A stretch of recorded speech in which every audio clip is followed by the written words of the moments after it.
శతాబ్ద కాలంగా ఎదురుచూస్తున్న అయోధ్య రామ మందిరం ఎట్టకేలకు పూర్తవడంతో యావత్ హిందూ సమాజం హర్షం వ్యక్తం చేస్తోంది. అయోధ్య బాలరామ విగ్రహ ప్రాణప్రతిష్ఠ కార్యక్రమాన్ని పురస్కరించుకొని బర్కత్పుర చమ్మన్లో బీజేపీ కేంద్ర మంత్రి కిషన్ రెడ్డి దీపాలు వెలిగించి పూజలు నిర్వహించారు.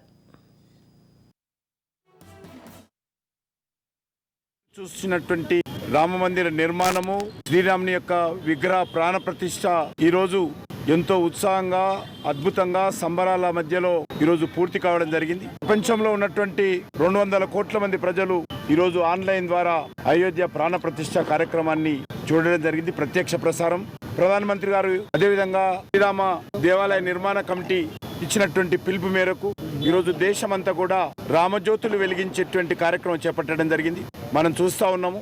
ఈరోజు హైదరాబాద్ నగరంలో ఒక దీపావళి లాగా ఎక్కడ చూసినా టపాకాయలు, ఒక సంతోషకరమైన వాతావరణము ఈరోజు కనిపిస్తూ ఉంది. ఒక హైదరాబాదే కాదు, దేశమంతా ఇదే పరిస్థితి ఉంది. ప్రపంచంలోని ఇండియన్ కమ్యూనిటీ అంతా కూడా ఈ విధంగానే ఉత్సాహంగా పండుగ వాతావరణంలో ఈ యొక్క సంబరాలు చేసుకుంటున్నారు. ఈరోజు నిజమైనటువంటి దీపావళి, నిజమైనటువంటి సంక్రాంతి లాగా ఈ కార్యక్రమం కొనసాగుతుంది. ఖచ్చితంగా భారతదేశం